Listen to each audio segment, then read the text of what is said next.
Malawi Today.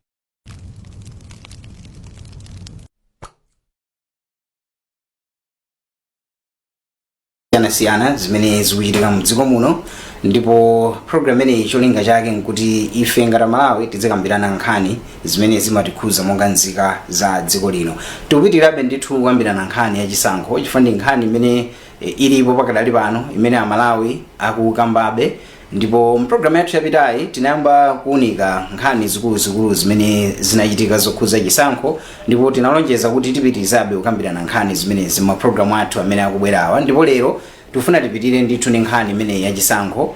Lero tufuna tikambirane nkhani zikuluzikulu zimene zikukhuza kwambiri amene zipani zachitira makamaka pa chisankho cha aphungu aku nyumba ya malamulo. Zikuoneka ndithu kuti mmene zotsatira zimene atulusa Malawi Electoral Commission, chipani cha DPP chindi aphungu 77, ma independent alipo 71, chipani cha MCP 53, UTM 8, UDF 4,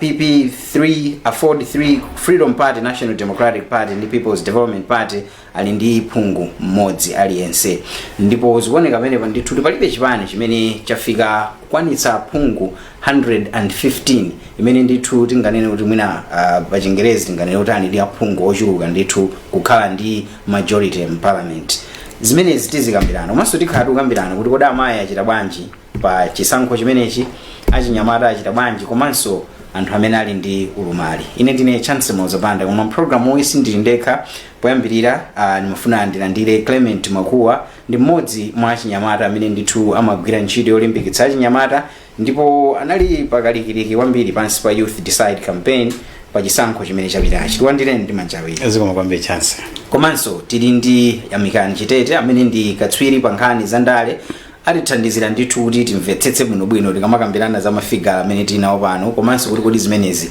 zikutanthauza chiyani. Tiwandireni ndi manja awiri. Azwa kwambiri Chance. Komanso tili ndi Michael Kayatsa mprogramu uyi amene amagwira ntchito yokhuza kupitisa patsogolo ufulu wa chibadwidwe wa anthu, ndiponso nawonso anali ndithu kalikiliki pa nkhani imeneyi ya chisankho. Tiwandireni ndi manja awiri. Azwa kwambiri Chance. Poyambirira ndiyambe ndino Kayatsa. Tikuona apa ndithu kuti palibe chipani chimene chikuoneka ndithu chafika mwina kufika pa 115 ndikumanena ndithu kuti ili ndi majority kapachi ndi aphungu ambiri mu nyumba ya malamulo. Zikutanthauza chiyani zimenezi? Azwa kwambiri Chance. Funso labwino kwambiri lofika mna kulingalira bwino kuti chimene chichitika ndi chani. Apapa zikuonekeratu kuti Amalawi mena votero lendo uno avuta mwasiyana ndibena mavutira mbuyomo, kuoneka kuti Amalawi amayang'ana munthu osati chipani kwenikweni, chifukwa mungathe kuona kuti kumadera kumene president wawina koma phungu ndi wa chipani china. Komanso china chimene chikuoneka kwambiri ndi kuchuluka kwa aphungu woyima paokha.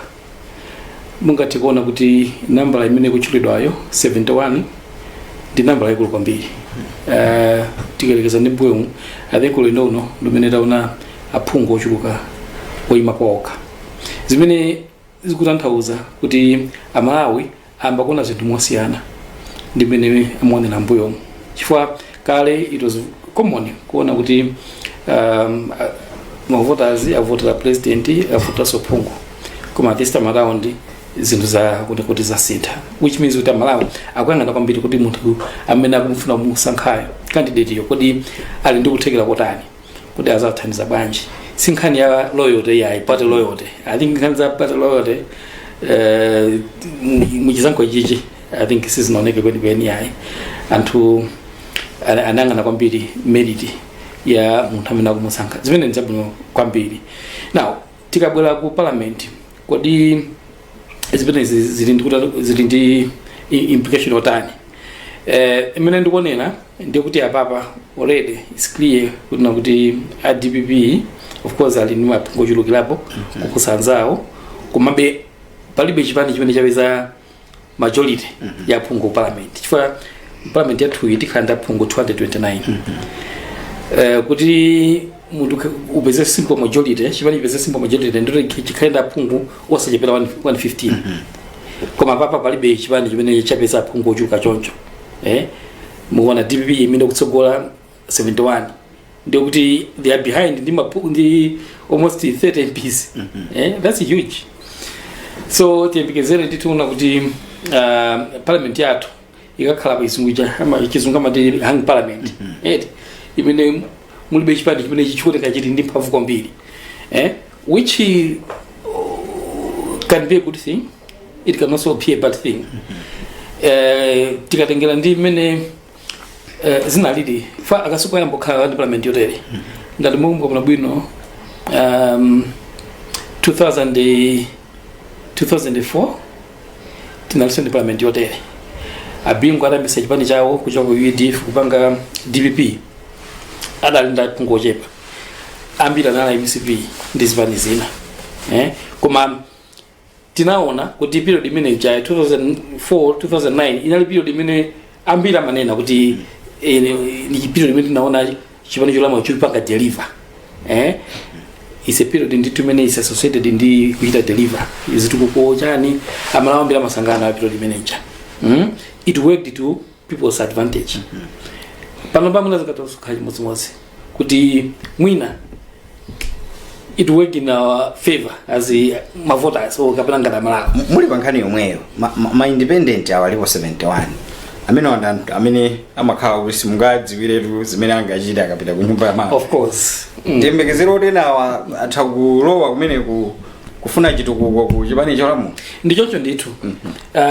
Wani tikatengera kuti anthu ma independents wachokera kuti mungatokuona kuti ma independents ambiriwa awachokera muzipani. And adapeza kuti akhala independent chifukwa kuti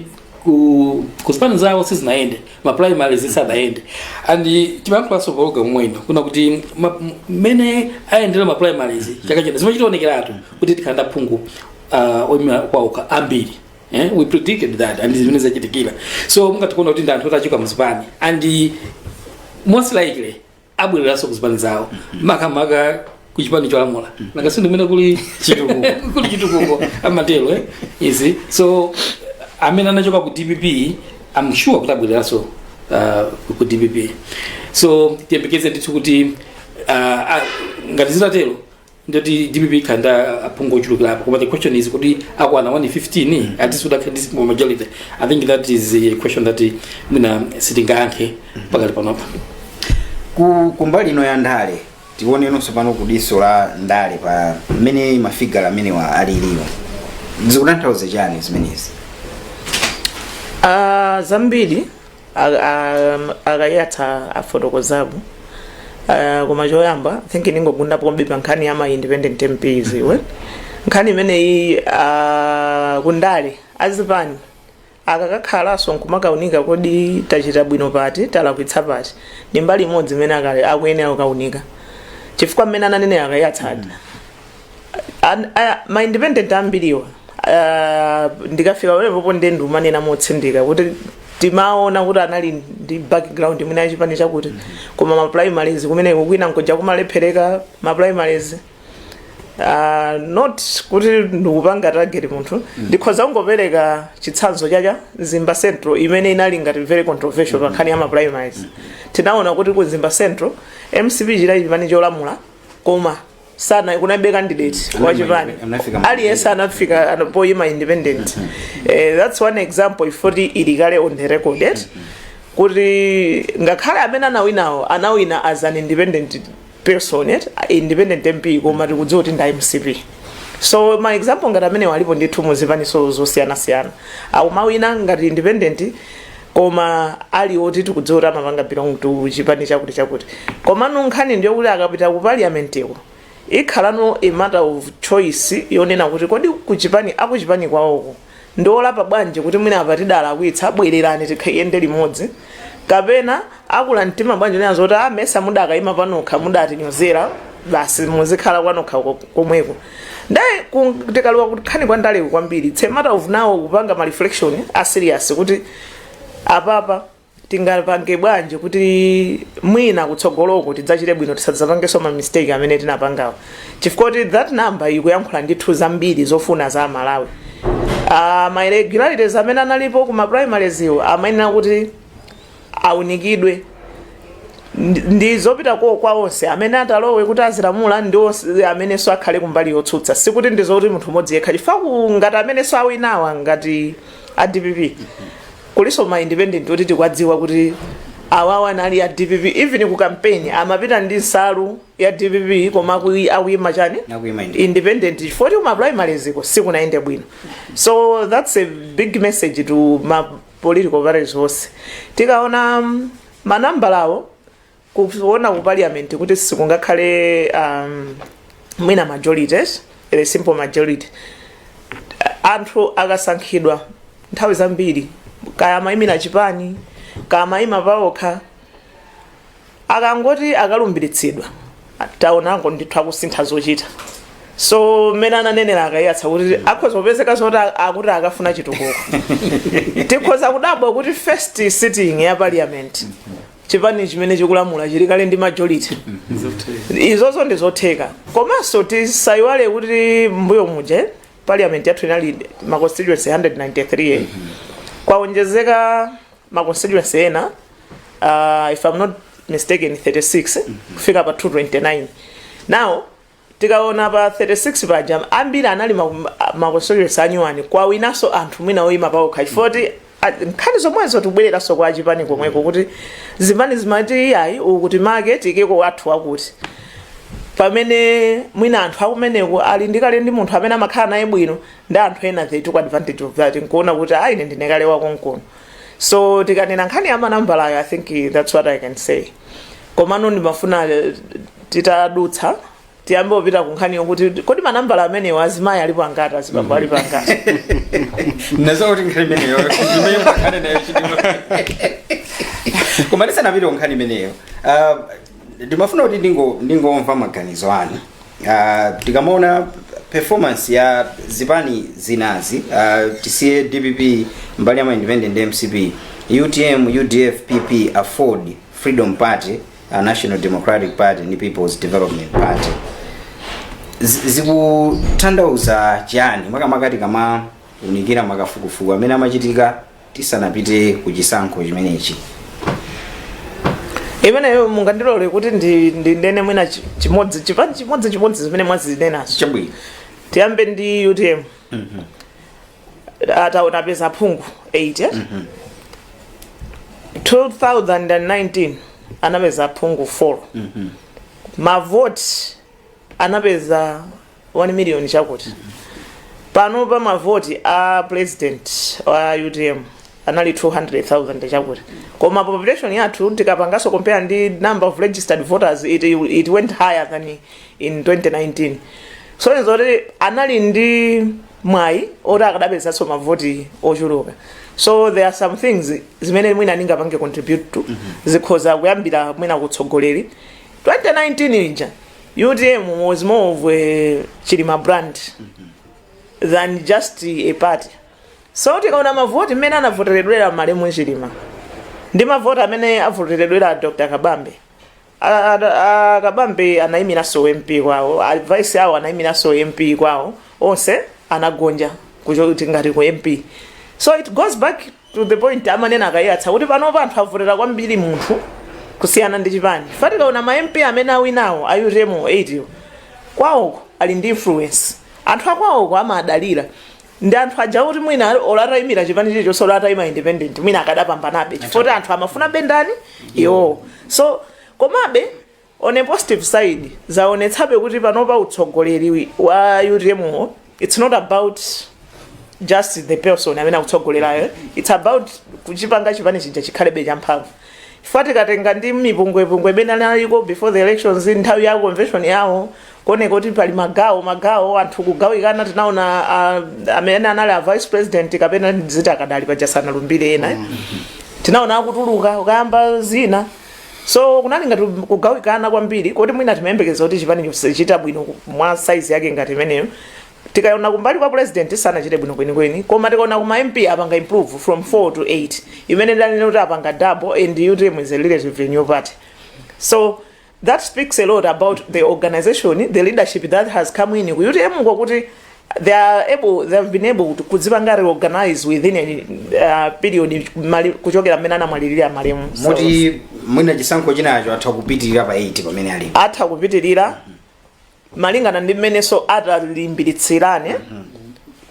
komanso akazifukula nkuona kuti mwina zolakwika zathu zinali pati nkuzikonza they have a chance to stand kukhala ngati chipani cha mphamvu koma akakhala kuti mwina ena aso akuganiza zoti sindupindula chifukwa that's what happens with politicians nthawi zambiri umakhala kuti sindupindula ayi mwina ingochoka after all tinachokera ku DPP nanga si kuti mwina abadwira ku DPP after all tinachokera ku DPP tingobwerera komweko nde atataona zimenezo ena ndi ena akhozanso kuchiphwasulira chipani komano they have a chance kukhala ndi ma MP 8 pakali panopa tikatengera UDF it's still takharuka mbaza UDF kuti it's still going weaker and weaker every election kuyambira 2004 2009 ma MP manambala awo akhala kutsika mpaka panonso tikuonanso nambala yotsika ku UDF people have been calling on leadership kuti mukadasira ku anthu ena zikadatere komano timaona kuti the more the things seem to change the more they remain the same and I think kumene kukundi vuto ndithu la utsogoleri komanso kuti anthu mwina they have lost if akubadera kumene kunali ngati stronghold ya UDF if you've seen ma results members of parliament and ma councillors awina ambiri nda DPP ena so ma independent kumano kuti tipachitodzwa zoti kuku strongly ndi uku tikafika ku PP ndungoona ngati nkhani yokuti anali kugwirizano wakale uja ndukaimanso paokha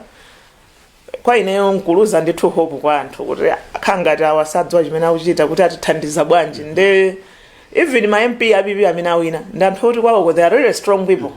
if you look at their background ndi mmene amakhalira ndi anthu akwawo it's not surprising kuti awina and ngati I think one MP wabibi amene anawina ndi landslide yake kuti yeyo 17,000 chakuti kotsi obwera pambuyo 3,000 chakuti meaning kuti anthu they really want uyu ngakhale ali wa chipani chimenechi so I think ma numbers ndi mmene tikatenga ngati chipani cha Mwene Fumbo I think ndokha kapena ali wawiri alipokha so amene aja ndokuti nkhani yake ndi yomweyo yoti kwawo ndiokondedwa ndithu amene aja timadziwa kale kuti kwawo amakonda so the element yoti ife munthu uyu timufuna regardless of chipani anafotokoza ndithu akayatsa kuti kavotedwe kapanopa kasinthabe so that pattern ndi imene ikusonyeza kuti anthu akayimira chani akupeza kuti awina chifukwa anthu akwafuna so it speaks volumes of the will of the people rather than kuti chipani ichi chifukwa chikunoko chili strong ndeti votere chimenechi chabwino tipite ku nkhani ina ndiyamba ndi Clement chifukwa chakuti nkhani khuzanonso pano achinyamata komanso amayi tiyambe ndi achinyamata tilibe ma figures pano kuti kodi achinyamata achita bwanji koma kungoona ndithu tikamaona mwina nkomanika kuti ndimene kampeni munachitira muja ndinokhutira ndimene zayendera funso labwino kwambiri koyambira mwina ndibwerere umbuyo pang'ono nena kuti tisanafike kampeni ko I think in 2019 inabweresa thinking ina yake in terms of politics pakati pa chinyamata I think madam ananena koyambi pakati pa unena kuti mukang'anisisa kubwera kwa chilima mu ndale I think kunabwesa dynamic inake pa nkhani yokhuzana mmene achinyamata akuzionera ndale achinyamata ambiri analimba mtima anamba ulimba ndima ndipamba kulimba mtima unena kuti ndale ndi one of the aspect imene zivute zitana kwene kopezeka ifandi platform imene umapanga ma decision amene ngofunikira kwambiri ndi achinyamata ambiri amba uziguguda pa mtima unena kuti I think kwa nthawi itali takhatiri kunja kumamvesera akuluakulu akutilankhulira malo moti tikalankhule tokha so chimene chocho I think ni chimene chakhanga tichasintha ifo mukang'anitsitsa ku youth decide campaign achinyamata amene anaonesa chidwi kuti akhoza kupikisana nawo mzisankho zimene zapita ngati makansala komanso ma MP analopitirira 100 koma achinyamata amene ngati youth decide inakwanisa kuti kuwapasa ukadaulo pankhani yokhuzana mobilization komanso kulemba manifesto komanso mwina nkhani ya communication ife anaphunzitsidwa zonsezo anali achinyamata okwanira 62 so mukhoza kuona kuti chiwenenge chimene ngakhale kumbuyo kusichimafika level ngati imene kuti tikhoza kukhala achinyamata amene ali pa zaka za kwanira 18 kukafika 35 ndikukhani chiwenenge cha anthu ngati amene sizimatheka now that tells you a story nena kuti panopa achinyamatawo amba kuiona ndale ngati career osati ndale ngati chinthu chimene akhoza kukaluzako moyo kapena chimene akhoza kukakumana ndi zovuta ngati mmene makolo athu akunenera kumbuyoko. So that is positive imene tikuyeneka tichiyang'anitsitse. Koma tikayang'anano tikabwera nkhani ya kampeni I think pali zinthu zingapo zimene tikuyeneka tizione. Koyambirira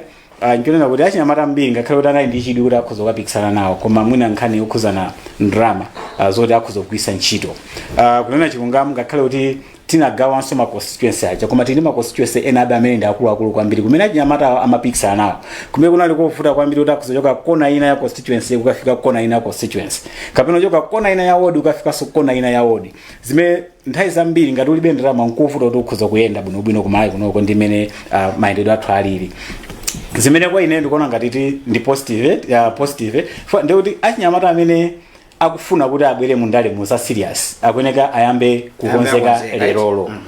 Kukonzeka kumunjira ziwiri. Koyambirira ndikuti akuyeneka aone kuti kodi background yanga ndi yotani. Now that goes back to what Kayatha and the colleague said. Not okay. Iweyo ngati munthu suli connected ndi anthu akudera kumene koko ndikovuta kuti ukhozochita bwino pandale. Ndimene panopa tikuyendera. I think 2025 yabwesa trend yonena kuti tikakhala imene makamaka kuzera kunyumba zolemba ndi kulusama tikakhala taipopa kwambiri taibwesa pa mtunda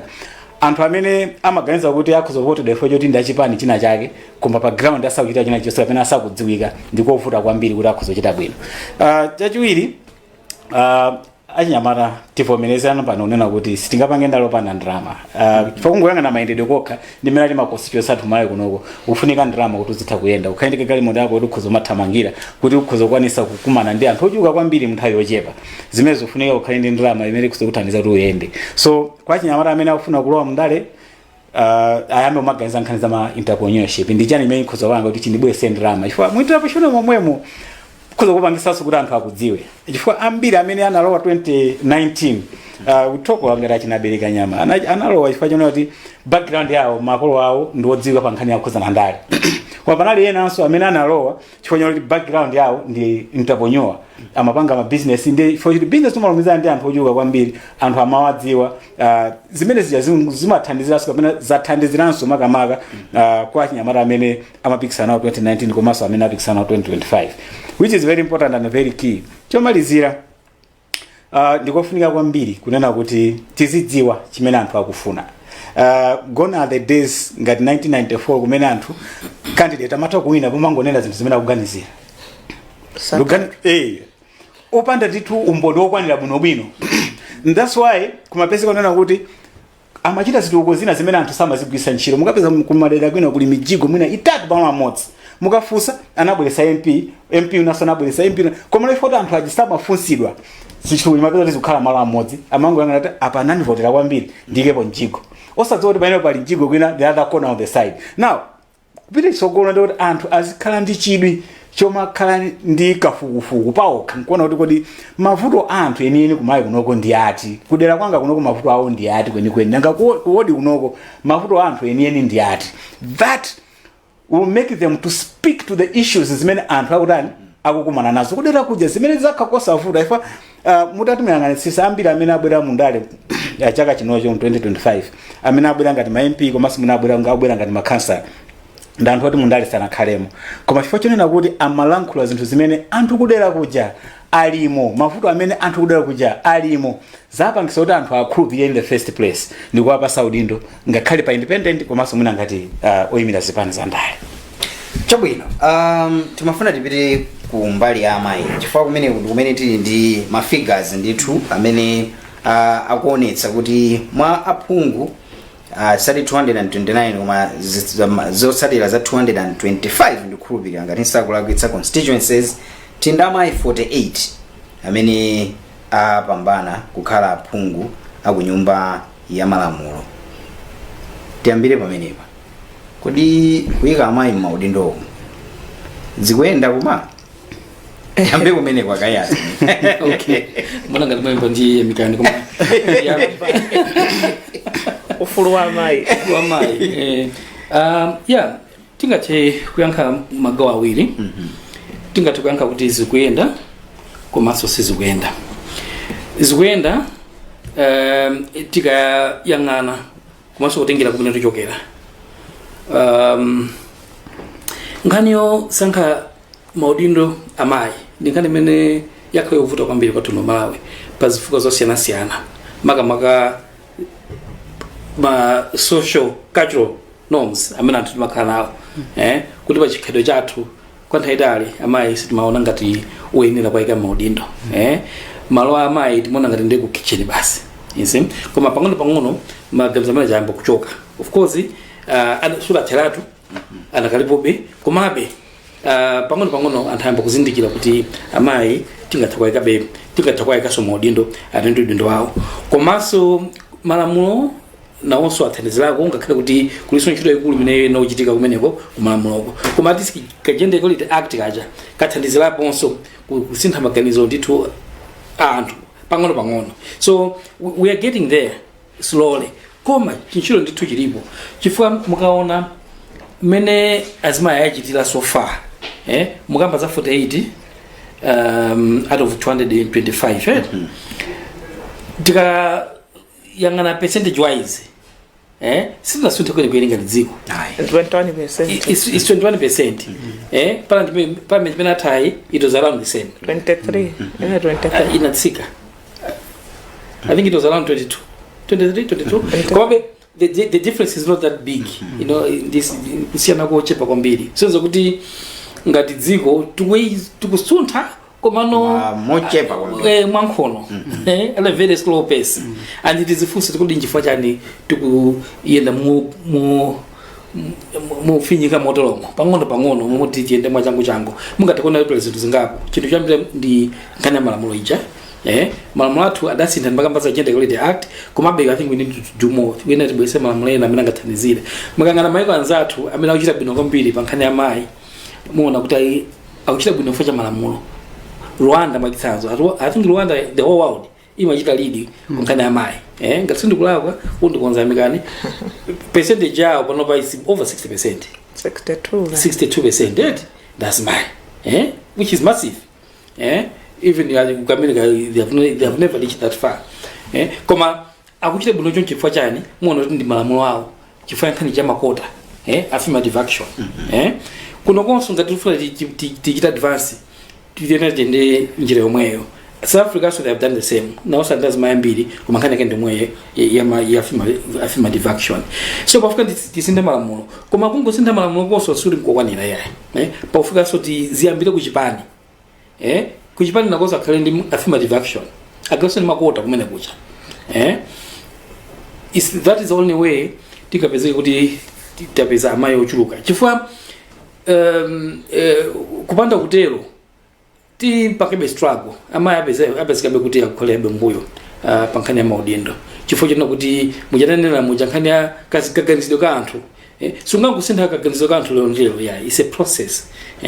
zilenga nthawi ndithu so pakufuka ndithu tione nkhani ngati imeneyo komanso china chimene ndiona ngati chikachita chikaphinja azimayi ndi nkhani ya campaign financing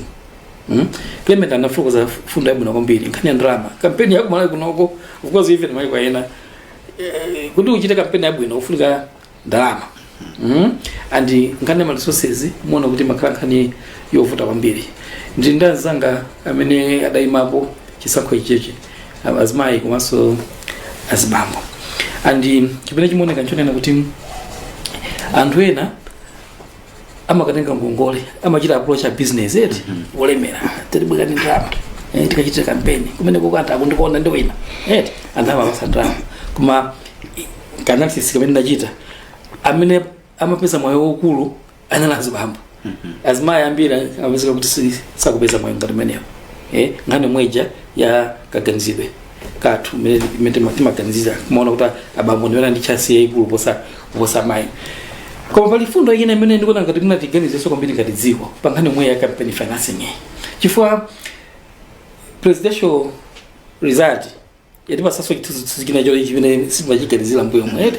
kuti kumaka campaign so pera pake sindama zokhaso sindu ziwa ngati ndila kwitse kuyankhula izi pa national TV koma MCB inachita spend kwa basi anaenda anaenda komanso agawa mutati muone matisheti kumene ndimakondoyenda kwambiri neyo central region inoyo mbali ya kungambira papa pansaluku pakumatero sungaende munthu osaone tisheti MCP anagawa matisheti nsaluzu ndio sanena koma zosatira zake sana wine masankho akawina ndi adadi APM amene kwenda sadende kwambiri komanso DPP this time around sadachite spending amene amapanga spending kale for obvious reasons adali opposition it's not about money chukamba za presidential koma even so pala pungu ena una kuti ine mukazi wa ina kuti mukazi wa kuti awawa they not rich ndama zovuta koma adutsa kuzende kunokoninga tosoloza anthu adabwera kuno komano janthu kuti anthu akonda ose tifujire alimi resources ali ndama akonda chifukwa cha fundo ziyamana na agreement zija so Chisankho chicho chikupereka ndithu that ujeni chituzi kuti I think umala kunoko zinthu zikusinda campaign is not just about money anthu ngatamagwetsa nduna zoti zakazandama zawo komanso ndanthu odziwika wota ankakale bandali koma pesa kuti akagwa ndi munthu oti wangambo mene alibe experience alibe ndalama so it's not just about money, it's not about ujeni chipani it's about kuti munthu we uli ndi credibility yotani anthu akuona bwanji nkhani ya yoyika mayi maudindoyo tinene zona panali ndithu support imene ndithu timayiona ngakhale kuno ku Zodiac tinayesesaso ndithu kuchita ntchito imeneyo koma mukaona on a scale of 1 to 10 achitete tili pati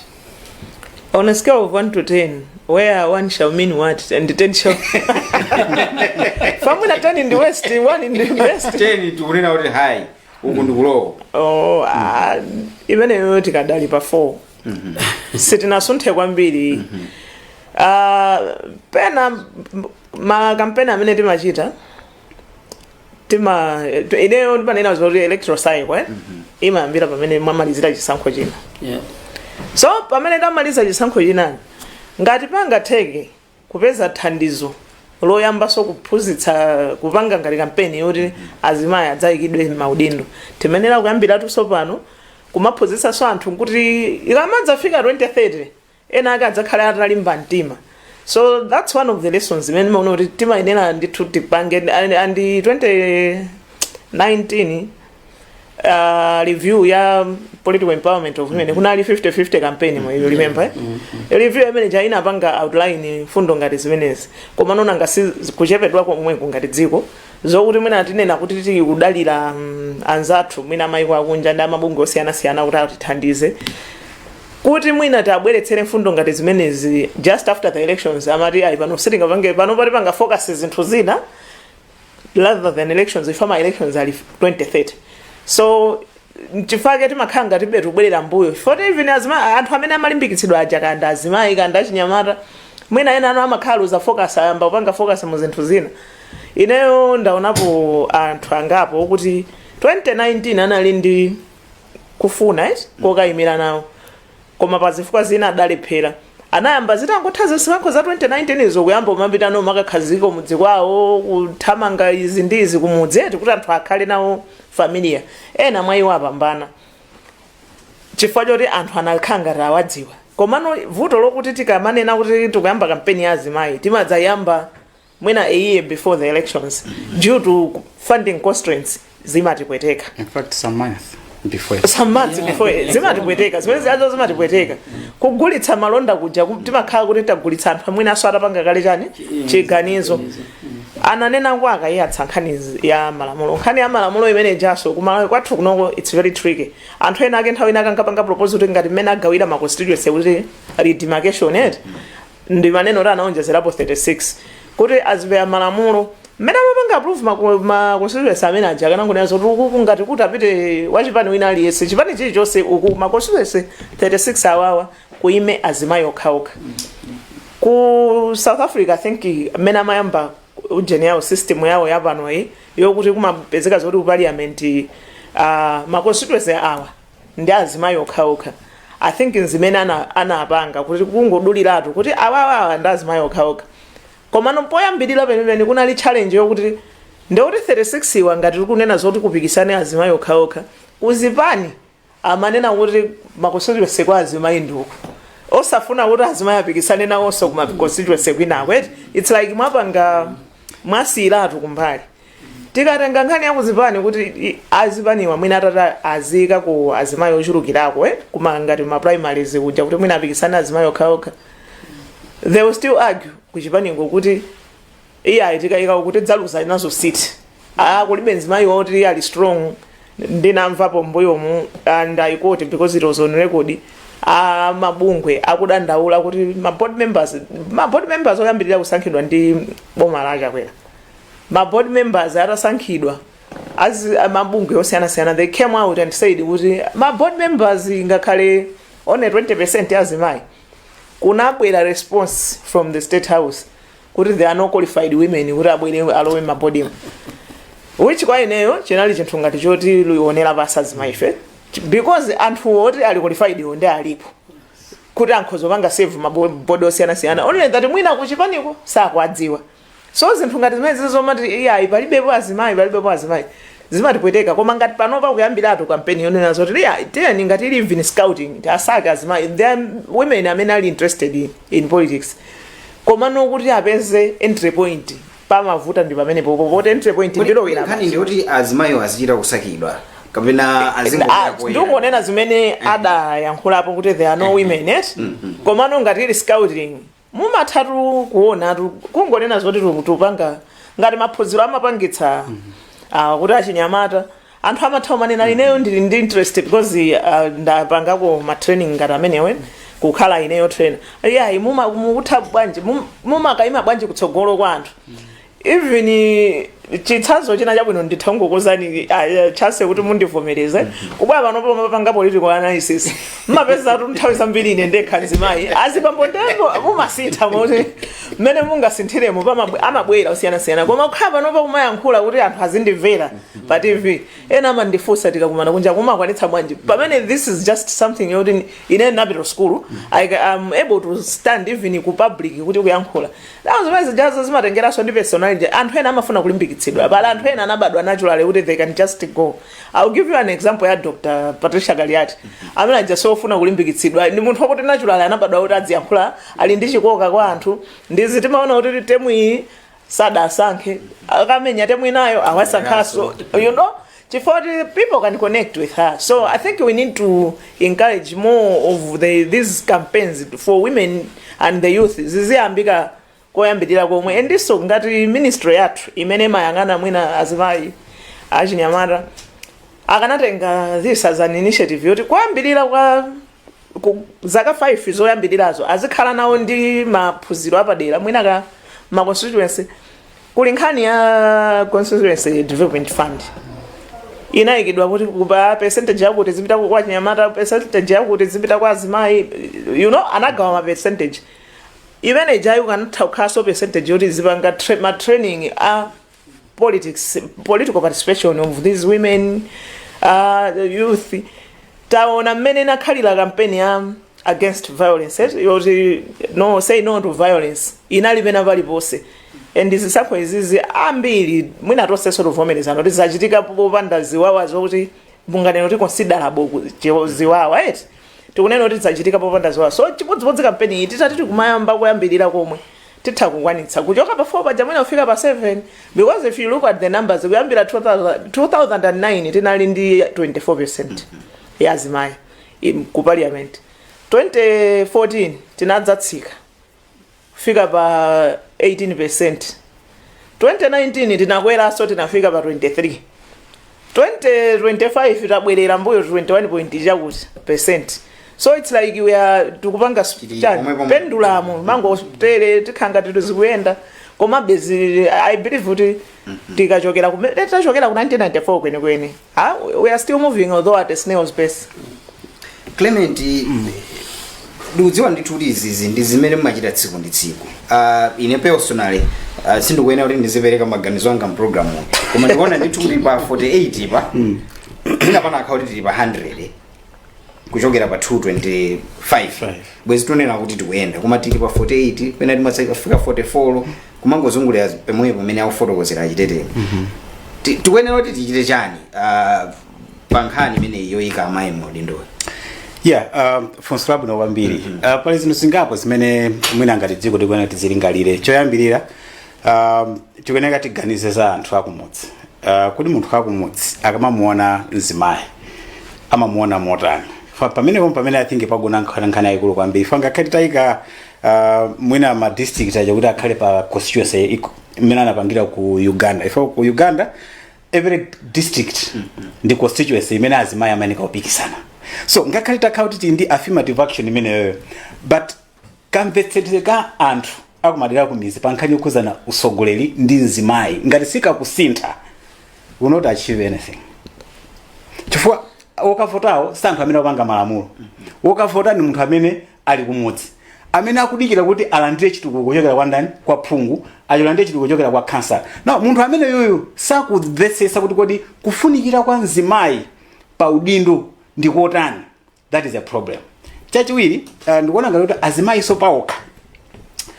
ayambe kumaziona ndale ngati chinthu chofunika kwambiri osati chinthu choti akhoza kupezako ndalama. I'll give you a scenario. Ndinali kusalima before elections ndimakapanga kafukufuku so nakumanda azimayi amene akumapikisana nawo muzisankho zimene zapita za 2025 is so literally azimayi una ananena kuti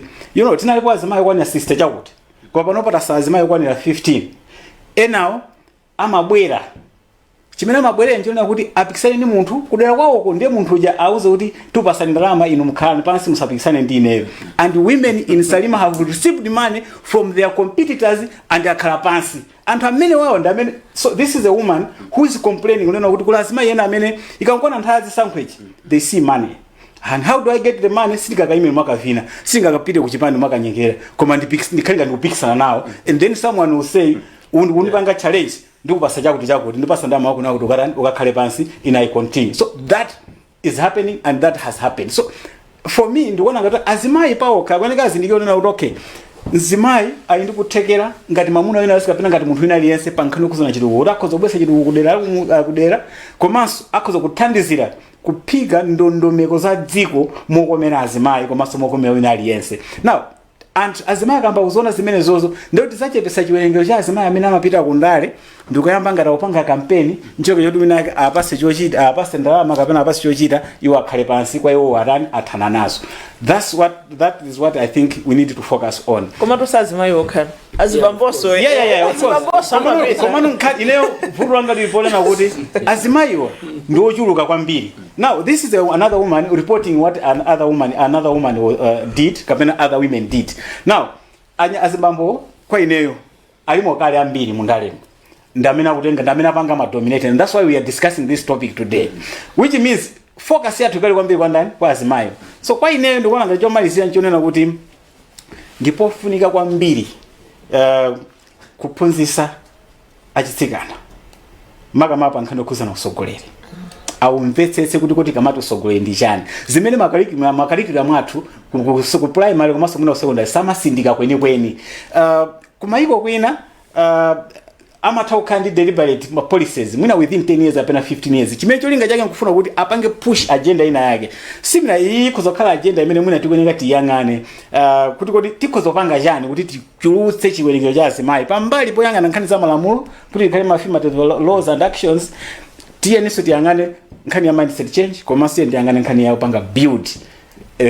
a movement ya azimayi imene kusogoloku sizavutika kuti mwizakuchitanso kuphunzitsa kuti campaign timatere azakhala kuti iwo ali ndi kuthekera kale we have seen campaign imene apitayi but there's another girl wakunsanje I think amayimira pipi ngati si chipani china chake koma he was so strong amata ukamamumvera akamalankhula you would literally say ondekakhani ndili ukuku uyu ndikanamufotera pamene ukapita kwina campaign omweyi kumumvesera nsikana amene akulankhulira machitaona kuti munthu uyuyu alibe authority akuziyang'anira pansi kwachuluka munthu wake nzeru zake zonse zili drained komano mwina ifanyona kuti anthu amusankha kuti ayimire ndaso amene wakakamizira kuti akhoza kuyimira ndisanabwere mu studio muno timakambirana nkhani imeneyi ndi munthu ina amene anandiuza kuti taonani mayina anthu 48 amene alipo ndipo muona kuti pali ma new faces ambiri mwina kapena ndi nkhani ine imene tikuyeneranso kuunika ndikuziwa ndithu kuti munayamikana nena kuti mwasora abamboso performance ya amayi amene apitawa tinganene kuti apanga impact mmene zayendera kufika pa figure amene ya 48. Yeah, very much for I think anakamba ya mikani ngati si akaiya tsonena kuti mukangana some of the people amene agwa anali ma minister achizimayi which means unena kuti pali china chake chimene sinachite bwino andikusa chimene sinachite bwino icho tisanene mozungulira ndisachita bwino pa ground. So zimene anthu amawauza pamene amapita ku campaign zinali zosiyana kwambiri zimene zimachitika pa ground mu 6 years zimene atani yadusai, which means unena kuti pali anthu ena ake amene akafika amafuna kuyambirira apange save anthu. I think she talked about Madam Kaliati, Dr. Kaliati. She's one of the performer. I think there are reports that highlight her as one of the performer in terms of development at constituency level. And that's why atachoka abwereranso panova chifukwa choti anthu asiyanitsa. Yeah, as onse amene azimayi amene abwererawo anthu asiyanitsa ndi anthu amene anasankha ndi anthu amene anachotsa. Chifukwa chake ambiri akubwereramo amene ndi nkhalakale. Nkhani yonena kuti achita zinthu kapena amachita zinthu kapena akuyeneka kumachita zinthu zimene anthu amayembekezera kumadera kumidzi. Mukangoti simukuchita zinthu zimene anthu akuyembekezera kumadera kumidzi ngakhale mutagogodera motani kuti azimayi akuyeneka akhale maudindo kukhala kovuta kwambiri kuti anthu athe kumakhulupiriranso azimayi kupita chisogolo. So kwa ineyo zimene nafotokoza nchona kofunika kwambiri kuti tikhale ndi ma MP amene achizimayi amene akhala ma role model. They can maintain the seats for the next 5 to 10 years or 15 years. Ngelemana apangira my IDF my akumangochi. Amene panova Rian Patel. He has been in the parliament for more than 25 years. Yeah, that is tinda pameja ngati 10 kapena 15 dziko munomu amene upanga maintain. We can use those ones at ngati ma role model kwa atsikana komanso kwa azimayi ena amene akupanga aspire kuti akalowe mundale. Ndimangano ndiotani sakambe za abambo tukamba za amayi performance yawo kapena yakhuzaso ndi mmene zinthu zayendera ikhoza kukhala kuti kukhudzana ndi zinthu zimene zayendera komano as he rightly put it kuti azimayi timakhala ndi disadvantage tisankhidwa ndithu ngati uphungu pena pake we end up losing touch ndi anthu aja chifukwa kuti mwina kupanga save my interest ena ngati mwina banja ndi zotero nde anthu already midzi muja amakhala ndi mentality yokuti zimayi sangatsogolere ifoti akhale kupasi atere kuli uyu MP wakumachinga anali Esther Jolobara. Nda? Esther Jolobara. Yes. Anapezeka kuti amusankha wina finance. Oh, finance magonjo yes. Anthu tinayamikira kuti anthu asankha munthu wachichepere koma within 5 years tukaona kuti anthu anenoti ndoti chiliponso chimene anthu anaona. You remember munali 2004 mmene munja anawina akazi atupere mulozi. Adawina MP anali so wachichepere komano within first term anapezeka kuti amutante mwinayo wagonja. So kuli ma examples ngati amene oti timayenera beti pange kafukufuku nkumakaona kuti kodi ifa chani anthu sanasankhe kumpanga liteni munthu. Unfortunately kafukufuku kwambiri amathera at presidential level. Komano ngati pama MPs patemene aso tipange thorough research kuti retention rate because like this parliament retention rate ndi I think is yachevayash inde ni nkhani yayikulu yokuti amene agonjawo kumene agonjawo azidziwa kuti chifukwa chani anthu sanandisankhe. Kuli ena so MP ena anali kumulanje ukandi ku South Tani constituency akhala 2 terms apezeka zoti agonjaso wankaziso. So I can go on and on to kupereka my examples. Now when you go to my MPs ngati achina Kaliati kuti achotsedwa abweza,